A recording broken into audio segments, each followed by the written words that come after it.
പഹൽഗാം ഭീകരാക്രമണത്തിന്റെ പശ്ചാത്തലത്തിൽ ഇന്ന് രാജ്യത്തുടനീളമുള്ള 244 ജില്ലകളിൽ മോക്ക് ഡ്രിൽ പ്രഖ്യാപിച്ചു. വ്യോമാക്രമണ സൈറണുകൾ, പെട്ടെന്നുള്ള ഒഴിപ്പിക്കൽ തുടങ്ങിയ സാഹചര്യങ്ങളോടുള്ള ആദ്യ പ്രതികരണത്തിനുള്ള പരിശീലനത്തിലും മറ്റുമായിരിക്കും സുരക്ഷാ അഭ്യാസം പ്രധാനമായും ശ്രദ്ധ കേന്ദ്രീകരിക്കുക. 3 സിവിൽ ഡിഫൻസ് ഡിസ്ട്രിക്റ്റുകളാക്കിയാണ് മോക്ക് ഡ്രില്ല്. കേരളത്തിൽ തിരുവനന്തപുരം, കൊച്ചി എന്നിവിടങ്ങളിലും ലക്ഷദ്വീപിലെ കവരത്തിയിലും കാറ്റഗറി 2 ഇനത്തിൽപ്പെട്ട മോക്ക് ഡ്രിൽ നടക്കുമെന്ന് കേന്ദ്ര ആഭ്യന്തര മന്ത്രാലയം അറിയിച്ചു. സംഘർഷത്തിൽ അടിയന്തര സാഹചര്യങ്ങൾ ഉണ്ടായാൽ അതിനെ പ്രതിരോധിക്കാൻ വിദ്യാർത്ഥികൾക്കുൾപ്പെടെ പരിശീലനം നൽകേണ്ടത് ആവശ്യമാണെന്നും കേന്ദ്രം അറിയിച്ചു. സ്കൂളുകൾ, ഓഫീസുകൾ, കമ്മ്യൂണിറ്റി സെന്ററുകൾ എന്നിവിടങ്ങളിൽ സാധാരണക്കാർക്ക് പരിശീലനം നൽകും. ജില്ലാ കൺട്രോളർമാർ, തദ്ദേശ സ്വയംഭരണ സ്ഥാപനങ്ങൾ, സിവിൽ ഡിഫൻസ് വാർഡന്മാർ, വോളണ്ടിയർമാർ, ഹോം ഗാർഡുകൾ, NCC, national service scheme, college, school വിദ്യാർത്ഥികൾ എന്നിവരുടെ സജീവ പങ്കാളിത്തം സുരക്ഷാ അഭ്യാസത്തിൽ ഉണ്ടായിരിക്കണമെന്ന് ആഭ്യന്തര മന്ത്രാലയത്തിന്റെ ഉത്തരവിൽ പറയുന്നുണ്ട്. ജമ്മു കശ്മീരിലും ഡൽഹിയിലും ഇതിനോടകം മോക്ക് ഡ്രിൽ ആരംഭിച്ചിട്ടുണ്ട്. സംസ്ഥാനത്തെ അണക്കെട്ടുകളിൽ ജാഗ്രതാ നിർദ്ദേശങ്ങൾ പുറപ്പെടുവിച്ചിട്ടുണ്ട്. വൈദ്യുതോൽപാദന, ജലസേചന അണക്കെട്ടുകളുടെ എല്ലാം പോലീസ് സുരക്ഷ ശക്തമാക്കിയിട്ടുമുണ്ട്. മോക്ക് ഡ്രില്ലിന്റെ ശരിയായ നടത്തിപ്പ് ഉറപ്പാക്കാൻ എല്ലാ ജില്ലാ കളക്ടർമാർക്കും മറ്റു ഉദ്യോഗസ്ഥർക്കും chief secretary doctor A. Jayathilak നിർദ്ദേശം നൽകി. കേരളത്തിൽ 14 ജില്ലകളിലും മോക്ക് ഡ്രിൽ നടക്കും. പൊതുജനങ്ങളും എല്ലാ സ്ഥാപനങ്ങളും സംഘടനകളും മോക്ക് ഡ്രില്ലുമായി സഹകരിക്കണമെന്നും ജാഗ്രത പാലിക്കണമെന്നും ആശങ്കപ്പെടേണ്ടതില്ലെന്നും ചീഫ് സെക്രട്ടറി അറിയിച്ചു. മുന്നൊരുക്കങ്ങൾ സംബന്ധിച്ച് ചീഫ് സെക്രട്ടറി വിളിച്ചു ചേർത്ത യോഗത്തിൽ ആഭ്യന്തര, റവന്യൂ, ആരോഗ്യ, കുടുംബക്ഷേമ അഡീഷണൽ ചീഫ് സെക്രട്ടറിമാർ, സംസ്ഥാന പോലീസ് മേധാവി, fire and rescue services director general എന്നിവർ പങ്കെടുത്തു. എന്നാൽ പഹൽഗാം ഭീകരാക്രമണത്തിന്റെ പശ്ചാത്തലത്തിൽ ഐക്യരാഷ്ട്രസഭ സുരക്ഷാ കൗൺസിൽ യോഗത്തിൽ പാകിസ്ഥാനെതിരെ കടുത്ത ചോദ്യങ്ങളുമായി അംഗരാജ്യങ്ങൾ.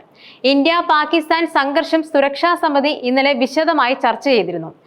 പാകിസ്ഥാന്റെ അഭ്യർത്ഥന പ്രകാരം സുരക്ഷാ സമിതി അധ്യക്ഷ പദവിയിലുള്ള ഗ്രീസ് ഇന്നലെ യോഗം നടത്താൻ തീരുമാനിക്കുകയായിരുന്നു. 1.5 മണിക്കൂർ നീണ്ട യോഗത്തിന് ശേഷം 15 അംഗങ്ങളുള്ള സുരക്ഷാ സമിതി പ്രസ്താവന ഇറക്കിയിട്ടില്ല. പ്രശ്നം സമാധാനപരമായി ഒത്തുതീർക്കാനുള്ള ആഹ്വാനമാണ് യോഗത്തിൽ ഉയർന്നതെന്നും political and peace building affairs assistant secretary general Khaled Mohamed Khiari പറഞ്ഞു. പാകിസ്ഥാന് നേരെ കടുത്ത ചോദ്യങ്ങളാണ് യോഗത്തിൽ ഉയർന്നത്. ഭീകരാക്രമണത്തെ ഏവരും അപലപിക്കുകയും ഉത്തരവാദിത്തത്തിന്റെ ആവശ്യകത ചൂണ്ടിക്കാട്ടുകയും ചെയ്തു. പാകിസ്ഥാന്റെ മിസൈൽ പരീക്ഷണങ്ങളും ആണവായുധങ്ങളെ സംബന്ധിച്ചുള്ള വാചാടോപവും പ്രശ്നം വഷളാക്കിയ ഘടകങ്ങളാണെന്ന് പല അംഗരാജ്യങ്ങളും വിമർശിച്ചു. എന്നാൽ പാകിസ്ഥാൻ സംഘർഷം ആഗ്രഹിക്കുന്നില്ലെങ്കിലും സ്വയം പ്രതിരോധിക്കാൻ സജ്ജരാണെന്നും ഇന്ത്യ അടക്കമുള്ള എല്ലാ അയൽക്കാരുമായും സമാധാനവും സഹകരണവും നിറഞ്ഞ സമീപനത്തിനുള്ള സന്നദ്ധത യോഗത്തിൽ പാകിസ്ഥാൻ ആവർത്തിച്ചെന്നും പാകിസ്ഥാൻ പ്രതിനിധി അസിം ഇഫിക്കർ അഹമ്മദ് പറഞ്ഞു.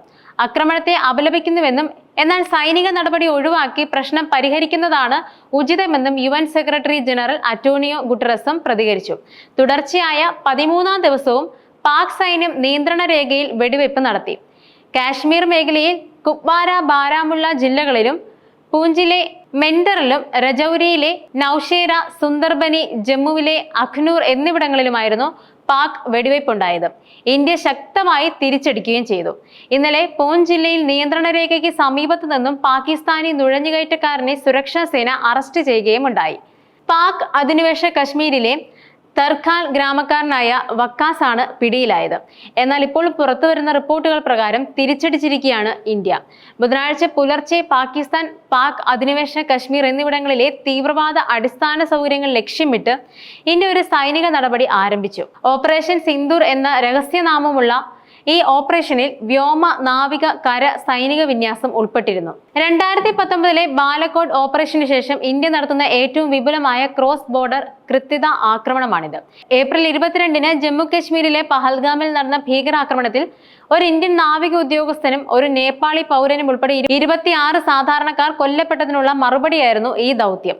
എന്നാൽ ആക്രമണകാരികൾക്ക് പാകിസ്ഥാൻ ആസ്ഥാനമായുള്ള ലഷ്കർ-ഇ-തോയ്ബ എന്ന ഭീകര സംഘടനയുമായി ബന്ധമുണ്ടായിരുന്നു. എന്നാൽ പാകിസ്ഥാൻ സർക്കാരിൽ നിന്നും ലോജിസ്റ്റിക്കൽ, സാമ്പത്തിക സഹായം ലഭിക്കുന്നുണ്ടെന്ന് ആരോപിക്കപ്പെടുന്നുണ്ട്. ഇന്ത്യ ഈ ഓപ്പറേഷനിൽ ഉയർന്ന കൃത്യതയുള്ള ദീർഘദൂര അക്രമ ആയുധങ്ങളുടെ ഒരു കൂട്ടം ഉപയോഗിച്ചു. ഇവയിൽ cruise missile, hammer, precision bomb, അലഞ്ഞു തിരിയുന്ന യുദ്ധോപകരണങ്ങൾ എന്നിവ ഉൾപ്പെടുന്നുണ്ട്. ഇതിൽ സ്റ്റോം ഷാഡോ എന്നറിയപ്പെടുന്ന സ്കാൽപ് മിസൈൽ, 250 കിലോമീറ്ററിൽ കൂടുതൽ ദൂരപരിധിയുള്ളതും ആഴത്തിലുള്ള ആക്രമണശേഷികൾക്കായി രൂപകൽപ്പന ചെയ്തതുമായ ഒരു ദീർഘദൂര വായുവിൽ നിന്ന് വിക്ഷേപിക്കാവുന്ന ക്രൂയിസ് മിസൈലാണ്. ഓപ്പറേഷനായി തിരഞ്ഞെടുത്ത 9 സ്ഥലങ്ങളിൽ ഓരോന്നിനും ഇന്ത്യയെ ലക്ഷ്യം വെച്ചുള്ള പ്രധാന ഭീകര പദ്ധതികളുമായും നുഴഞ്ഞുകയറ്റ ശ്രമങ്ങളായും ബന്ധമുണ്ടായിരുന്നു. ഇന്ത്യ പാകിസ്ഥാൻ അതിർത്തിയിലുടനീളമുള്ള തീവ്രവാദ ആവാസ വ്യവസ്ഥയ്ക്ക് ഇവയുടെ പ്രാധാന്യത്തെക്കുറിച്ചുള്ള വിലയിരുത്തലുകളുടെ അടിസ്ഥാനത്തിലാണ് ഇന്ത്യ ഈ സ്ഥലങ്ങളെ തിരിച്ചറിഞ്ഞത്. പാകിസ്ഥാനിലെ തെക്കൻ പഞ്ചാബിലുള്ള ബഹവൽപൂർ ആയിരുന്നു പ്രധാന ലക്ഷ്യങ്ങളിലൊന്ന്. മസൂദ് അസ്ഹർ നയിക്കുന്ന ഭീകര സംഘടനയായ ജെയ്ഷ് ഇ മുഹമ്മദിന്റെ ആസ്ഥാനം എന്നാണ് ഈ നഗരം പരക്കെ അറിയപ്പെടുന്നത്. 2001 പാർലമെന്റ് ആക്രമണം, 2019 പുൽവാമ, ചാവേർ ബോംബാക്രമണം എന്നിവയുൾപ്പെടെ ഇന്ത്യയിൽ നടന്ന നിരവധി ഉന്നത ആക്രമണങ്ങളുടെ ഉത്തരവാദിത്തം ഈ സംഘം ഏറ്റെടുത്തിട്ടുണ്ട്, അല്ലെങ്കിൽ അവയുമായി ബന്ധപ്പെട്ടിട്ടുമുണ്ട്. ലാഹോറിൽ നിന്നും ഏകദേശം 40 കിലോമീറ്ററിൽ വടക്കായി സ്ഥിതി ചെയ്യുന്ന മുരീദ് കെ ലഷ്കർ ഇ തോയ്ബയുടെ അതിന്റെ ചാരിറ്റബിൾ വിഭാഗമായ ജമാഅത്ത് ഉദ്ധവയുടെയും ദീർഘകാലമായി സ്ഥാപിതമായ നാഡി കേന്ദ്രമാണ്. 200 ഏക്കറിലധികം വിസ്തൃതിയുള്ള മുരിദ്ഖയിലെ ഭീകര കേന്ദ്രത്തിന്റെ പരിശീലക മേഖലകൾ, പ്രബോധന കേന്ദ്രങ്ങൾ, ലോജിസ്റ്റിക്കൽ സപ്പോർട്ട് ഇൻഫ്രാസ്ട്രക്ചറുകൾ എന്നിവ ഉൾപ്പെടുന്നു. 2008 മുംബൈ ആക്രമണത്തിന് പിന്നിൽ ലഷ്കർ ഇ തോയ്ബയാണെന്നും ഇന്ത്യ ആരോപിക്കുന്നുണ്ട്. പാക് അധിനിവേശ കശ്മീരിലെ കോട്ലി ചാവേർ ബോംബർമാർക്ക് കലാപകാരികൾക്കും ഒരു പ്രധാന പരിശീലന കേന്ദ്രമാണെന്നും ഇന്ത്യ ആവർത്തിച്ച് ആരോപിച്ചിട്ടുണ്ട്. സ്രോതസ്സുകൾ പ്രകാരം കോട്ല കേന്ദ്രത്തിന് ഏത് സമയത്തും 50-ലധികം പരിശീലനാർത്ഥികളെ ഉൾക്കൊള്ളാൻ ശേഷിയുണ്ടെന്നും പറയുന്നുണ്ട്. 2023 2024 ജമ്മു കശ്മീരിലെ രജൌരി, പൂഞ്ച് എന്നിവിടങ്ങളിലേക്കുള്ള ഓപ്പറേഷനുകൾക്കായി ഫോർവേഡ് ലോഞ്ച് പാഡായി ഗുൽപൂർ ആവർത്തിച്ച് ഉപയോഗിച്ചിരുന്നതായി കരുതപ്പെടുന്നുണ്ട്. സ്രോതസ്സുകൾ പ്രകാരം ഇന്ത്യൻ സുരക്ഷാ വാഹന വ്യൂഹങ്ങൾക്കും ആ പ്രദേശങ്ങളിലെ സാധാരണക്കാരെയും ലക്ഷ്യം വെച്ചുള്ള ആക്രമണങ്ങൾ നടത്തിയ തീവ്രവാദികൾക്ക് ഒരു വേദിയായി ഈ സ്ഥലം ഉപയോഗിച്ചിരുന്നു. എന്തായാലും ഇനി സംഭവിക്കാനിരിക്കുന്നത് കണ്ടറിയേണ്ടിയിരിക്കുന്നു.